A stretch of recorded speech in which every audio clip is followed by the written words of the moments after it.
हरे कृष्णा। ये मनुष्य जीवन मिला जीवन को सुधारने के लिए, और जो सुधारने के लिए प्रयासरत भी हैं और जो सुधार रहे हैं, वास्तविक मनुष्य जीवन को सुधार लिया वो साधु बन गया। और सुधारने के लिए प्रयासरत व्यक्ति को मध्य भी साधु कहते हैं, और उस कारण साधु की रास्ता पर है, वो सुधार रहे। किंतु कैसे सुधारा जाए मनुष्य जीवन को, क्या सुधारना है? ये शरीर को सुधारना है, ये वाणी को सुधारना है, मन को सुधारना है। अजय सुधार नहीं पाया वो पशु जैसा जीना है। इसलिए सुधारने के लिए भगवान भगवत गीता में कहे, भगवत गीता में 17 अध्याय में, गीता तो पूरी गीता ही सुधारने के लिए लिखा गया। पूरी मनुष्य जीवन को सुधारने के लिए, संसार को सुधारने के लिए कहा गया। किंतु साधारण संक्षिप्त से यदि चर्चा करते हैं, हाँ बहुत जानकारी बातें हैं, इसलिए पूरा आपको जानकारी लेने के लिए पूरा वीडियो देखना है। हाँ, सुधारने के लिए भगवान बोलते शरीर को सुधारने के लिए बोलते शरीर शुद्धिकरण तभी होगा जब शरीर को हमें संयम में, तपस्या में लगाएंगे, तभी शरीर शुद्धिकरण होता है। कैसा होता है? देव द्विज गुरु प्राज्ञ पूजनम शौच आर्जवम ब्रह्मचर्य अहिंसाम च शरीरम तपोच्यते। तपस्या करना मतलब तपाना, जान कष्टों को संयम करना, इंद्रिय संयम करना, जिसको करने से ये सुधारा होगा, पवित्र होगा, शुद्धिकरण होगा। कैसा? देव द्विज, शरीर को हम जैसे शरीर अहंकार बस होता है, किसी पर झुकता नहीं, इसलिए फास्ट भगवान बोलते देव। देव मतलब श्रेष्ठ है, भगवान को देव कहा जाता है। देवता भी जो श्रेष्ठता जिनके पास है उनको देवता कहते हैं। भगवान के पास हो, देवता हो, जो श्रेष्ठ व्यक्ति भी हो, उनको उनके पास है सिर को झुका देना चाहिए, प्रणाम करना चाहिए, उनको नमस्कार करना चाहिए। देव द्विज, द्विज मतलब जिसका दूसरा जन्म हो गया, जिनकी संस्कार हो गया, इसको द्विज कहते हैं। दूसरा जन्म माने जन्म तो माता पिता से होता है, लेकिन दूसरी जन्म जिसके पास होता है, दूसरे का संस्कार हो गया, गुरु दीक्षा ले लिया, संस्कार हो गया, इनके पास मध्य भी उनको प्रणाम करना चाहिए, उनको शरीर को लगाना चाहिए, माथा को झुकाना चाहिए उनके पास है, कहीं इनके संस्कार मिला, उनको द्विज कहा जाता है, गुरु द्विज। प्राज्ञ मानो बुद्धिजीवी है, प्राज्ञ जो बुद्धिजीवी है, हमसे बड़े चढ़े हैं, गुरुजन है, वैसे ही लोगों को प्राज्ञ का, हमसे जो श्रेष्ठ ज्ञान जिसके पास विद्वता है, विद्वान व्यक्ति हैं जिनके पास ज्ञान है, उनके पास मुझे सिर झुकाना चाहिए। हम अनपढ़ हो कि हमको उनके पास सिर नहीं झुकाएंगे, कैसे ज्ञान प्राप्ति करेंगे? इसलिए शरीर को, माथा को झुकाना चाहिए, शरीर को उनकी झुकाना चाहिए। पूजनम, उनको पूजा करना चाहिए, सम्मान करना चाहिए, आराधना करना चाहिए। देव द्विज गुरु, गुरु हमसे, गुरु मतलब श्रेष्ठ होते, गुरु मतलब भारी होते, शाब्दिक अर्थ से भारी है। गुरु मतलब जो हमसे श्रेष्ठ है, हमसे ज़्यादा जिनके ज्ञान है, जिनसे हमसे ज्ञान प्राप्ति होता है, वो हमारे गुरु होते, उनको पास मध्य में सिर झुकाना चाहिए। देव द्विज गुरु प्राज्ञ, ये चारों लोगों के पास में भगवान बता रहे हैं पूजा करना चाहिए, उनको सम्मान करना चाहिए, उनकी आराधना करना चाहिए, तभी ये शरीर शुद्धिकरण होगा, शरीर पवित्र होगा। नहीं तो शरीर पवित्र नहीं होगा, शरीर के सुधार नहीं होगा।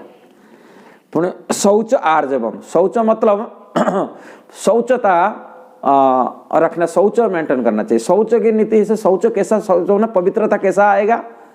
शौच होता है कामों को वासना से रहित जो व्यक्ति होते हैं वो पवित्र होते, शौच होना सूची होता है उसका। एक शौच तो होता है तो स्नान आदि करना है, मनुष्य को अति कहा जाता है। ब्रह्मचारी को एक टाइम स्नान करना चाहिए कम से कम प्रत्येक दिन, और जो गृहस्थ होता है उसको 2 बार स्नान करना चाहिए, नियम कहा जाता है। और सन्यास को 3 बार स्नान करना चाहिए। शुद्धिकरण शौच माने बाहरी स्नान होना चाहिए, दिन में त्रिकाल में स्नान करने के लिए सन्यासी को कहा जाता है। किंतु प्रभुपाद हमारे इस्कॉन में संस्था में कहे ब्रह्मचारी हो, गृहस्थ हो, कम से कम 2 बार स्नान करना चाहिए दिन में शौच के लिए, बाहरी स्नान। और जब हम जो मलमूत्र त्याग करते हैं वहाँ भी शुचि मैंने स्नान करके आने के लिए कहा जाता है। इसलिए स्नान शौच होना चाहिए। शौच एक बाहर शौच है, अंदर मन की शौच होता है, कामुक वासना रहित जो होता है वो मन की माने पवित्रता शौच कहा गया। और आर्जव मतलब सरलता, कपट रहित होना चाहिए। यदि कपट व्यक्ति रहता है वो पवित्र व्यक्ति माना नहीं जाएगा, अपवित्र व्यक्ति माना जाएगा, उनको सुधार नहीं सकता। इसलिए कपट रहित, हमें जैसे हमें जीवन में कभी कपट रहित होना चाहिए, स्पष्टवादी होना चाहिए, आगे पीछे बोलना नहीं चाहिए। कपट मतलब जो पीछे बोलता है, आगे एक बात है, सामने एक बात बोलेगा, पीछे से एक बात बोलेगा, उसको कपट कहा जाता है। आर्जव मतलब सरल है, सरलता है, सरलता मतलब कपट रहित है, उसको सरलता कहा जाता है। भगवान बोलते इसमें इसके बाद आता है ब्रह्मचर्य। ब्रह्मचर्य धारण करने के लिए भगवान कह रहे, कारण ये भी काम वासना रहित है ना, ब्रह्मचर्य जीवन बिताने के लिए कहा जाता है। शरीर तपस्या होगा, शरीर शुद्धिकरण होगा, से जीवन भोग इंद्रिय भोग में लागे जाना, इंद्रिय भोग की लक्ष्य रखना, ये सुधारने की बात नहीं है। जो इंद्रिय भोग में लगा हुआ है, वो न विषय भोग में लगा हुआ है, ऐसा व्यक्ति सुधर नहीं सकता। इसलिए विषय भोग को, वासना को कंट्रोल किया जाता है, ब्रह्मचर्य धारण करना चाहते, ब्रह्मचर्य व्रत धारण करना पड़ता है। इसीलिए ये भगवान बताते ही है। और अहिंसा, हिंसा किसी प्रति हिंसा वृत्ति रहना नहीं चाहिए, न पशु हत्या नहीं होना चाहिए, दया होना चाहिए, जी प्रति क्षमा गुण होना चाहिए, देश रहित होना चाहिए, हिंसा नहीं होना चाहिए। ये है शरीर की तपस्या, मतलब शरीर द्वारा ये शुद्धिकरण, शरीर को शुद्धिकरण किया जाता है ऐसा ही। दूसरा, वाणी को सुधारना चाहिए, वाणी की सुधारना चाहिए। वाणी हम लोग उल्टा सीधा बोलते हैं बहुत, ये जो सुधारने के बात है ये बचपन से किया जाता है, जो बुढ़ापे में सुधार नहीं सकते कोई व्यक्ति। इसलिए माता पिता की कर्तव्य होता है, अभिभावक की कर्तव्य होता है, बच्चे को अमर अनुजाई को संस्कार दे जैसे उनको सुधरे। जो संस्कार नहीं मिलता वो पुणी ऐसे ही रह जाएगा, बुढ़ापा तो सुधर नहीं पाएगा। इसलिए पुणी दूसरा भगवान बोलते हैं वाणी की, ये तो शरीर की शुद्धिकरण के बारे में भगवान बताते हैं, कि दूसरा वाणी मतलब वाणी की शुद्धिकरण भी होना चाहिए। वाणी भी शुद्धिकरण क्या होना, ऐसे गंदी गंदी भाषा कभी नहीं बोलना चाहिए। भगवान यहाँ बता रहे भगवद गीता में, अनुद्वेगम करम वाक्यम प्रिय हितम चजत स्व अध्याय अभ्यासनम चाहिए बाँव में तप उच्यते। वाणी की तपस्या है, वाणी की शुद्धिकरण के लिए तपस्या करेंगे तो तब शुद्धिकरण होगा। वाणी की शुद्धिकरण बोलते अनुद्वेग, ऐसा वाणी न बोले जिसके में कष्ट आ जाए, परेशानी आ जाए, उनको दुख में पीड़ा आ जाए, ऐसा वाणी बोलते भय पैदा हो जाए, ऐसा वाणी नहीं बोलना चाहिए। अनुद्वेग उद्वेग रहित वाणी होना चाहिए। उद्वेग ऐसा वाणी, उद्वेग मतलब जिसके ऐसे वाणी बोल दिया उनके मतलब भय पैदा हो गया, डर गया, ऐसा वाणी नहीं बोलना चाहिए। अनुद्वेगम कर्म वाक्यम प्रिय सत्यम, सत्य बोलना चाहिए, झूठ बोलना नहीं चाहिए, हमेशा सत्य वाणी बोलना चाहिए। और प्रिय वाणी जो मीठा वाणी बोलना चाहिए, कर्कश वाणी नहीं बोलना चाहिए, किसी गंदी भाषा बोलना नहीं चाहिए। प्रिय मतलब मीठा होना चाहिए, मधुर होना चाहिए और गंदी भाषा से रहित होना चाहिए, प्रिय बात इसको कहा जाता है। और गंदी भाषा, गाली, थोड़े थोड़े में गाली भाषा, मुख से गाली आ जाता है, और साधु बन गया, साधु बन गया गाली बोल रहा है, वो साधु नहीं हो सकता है। साधु मतलब सुधारना चाहिए, अपने को, वाणी को सुधारना चाहिए, शरीर को सुधारना चाहिए, अपने मन को भी सुधारना चाहिए। अब वाणी में ऐसे ही होना चाहिए, उनको गंदी भाषा नहीं बोलना चाहिए, गंदी ऐसा वाणी नहीं होना चाहिए, प्रिय वाणी बोलना चाहिए। और हितम, हितकारी वाणी बोलना चाहिए, हित जिसके कोई परोपकार हो जाए, ऐसा वाणी बोले दूसरे के उपकार में आए, ऐसा वाणी बोलना चाहिए। वाणी इसको परजड़ पर नहीं होना चाहिए, मेंढक के छड़े टटर रटना नहीं चाहिए, खाली फालतू बात नहीं करना चाहिए, बोलना चाहिए किसी को उपकार मिले तभी वो वाणी बोलना चाहिए। प्रिय हितम बात कर रहा था, हितम चजत पुनः स्व अध्याय। वाणी तभी सुधर सकता है, वाणी मीठा आ सकता है, वाणी दूसरे का हितकारी बन सकता है, और जब भी व्यक्ति स्व अध्याय करता है, अध्ययन करना चाहिए। वैदिक शास्त्र, हमारे इतिहास जो महाभारत आदि, रामायण आदि इतिहास कहा जाता है, इसको पढ़ने से वाणी सुधरता है, मनुष्य कैसा सीख सकता है। वाणी बहुत बहुत महत्वपूर्ण है, इसलिए अध्ययन जरूर चाहिए, नियमित रूप में अध्ययन पढ़ना चाहिए, शास्त्र अध्ययन करना चाहिए, वेद शास्त्र पढ़ना चाहिए, जैसे भगवत गीता पढ़ना चाहिए, भागवत पढ़ना चाहिए, पुराण पढ़ना चाहिए, रामायण पढ़ना चाहिए, ऐसा अध्ययन करना चाहिए जिसे अध्ययन भगवान बोलते तभी वाणी सुधर सकता है। वाणी सुधरने के लिए शास्त्र अध्ययन करना पड़ेगा, जिसकी शास्त्र अध्ययन नहीं है वो वाणी सुधार नहीं सकता है। इसलिए भगवान बोलते हैं वाणी को सुधारने के लिए आप अध्ययन करो, सो अध्याय अभ्यास करो, इसको अध्ययन का अभ्यास, इसको जो अभ्यास करता है चाहे वो माँ में तपस्या, वाणी की ये तपस्या है, अब वाणी सुधर सकता है इससे। तीसरा भगवान बोलते हैं मन को भी सुधारना चाहिए।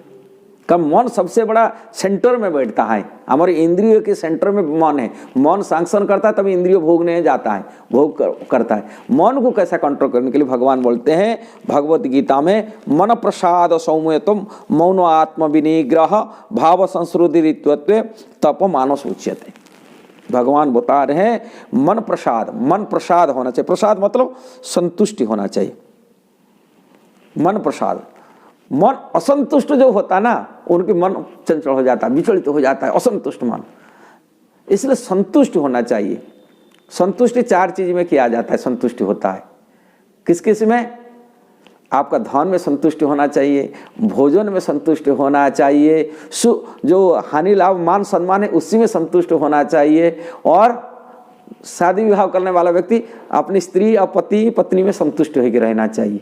ये 4 चीज संतुष्ट के लिए चाणक्य पंडित नीति गल है। जैसे कि संतुष्ट नहीं इसी में, असंतुष्ट मन से वो मन विचलित हो जाता है। उसे इसलिए संतुष्ट होना चाहिए, इसे सुधारना चाहिए अपने जीवन में।